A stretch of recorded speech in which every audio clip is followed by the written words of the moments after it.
మేషరాశి మిత్రులారా, మీకు శుభాశుభ ఫలితాలు ఎలా ఉన్నాయి అంటే ప్రతి విషయంలోనూ మిశ్రమ ఫలితం ఉంది. ఎందుకంటే 7.5 శని భగవానుడు స్థానం అంత లాభదాయకంగా లేదు. సూర్య భగవానుడు అనుకూలం వల్ల సానుకూల ప్రభావాలు. సూర్యుడి నెల మొదటి అర్ధభాగంలో ఉత్కృష్టంగా ఉంటాడు. బృహస్పతి సంచారం అనుకూలం. శుక్రుడు నెలాఖరు వరకు ఉచ్చస్థితిలో ఉంటాడు. 4వ ఇంట్లో బలహీనంగా కుజుడు ఉన్నాడు.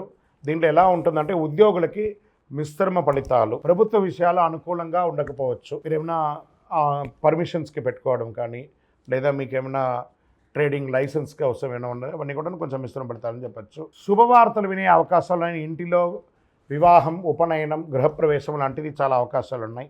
భార్యాభర్తల మధ్య చిన్న చిన్న సఖ్యత లోపం ఒకటి ఉంటుంది, సర్దుకొని పోవాలి. వివాహ ఆటంకాలు తొలగి వివాహం అవుతుంది.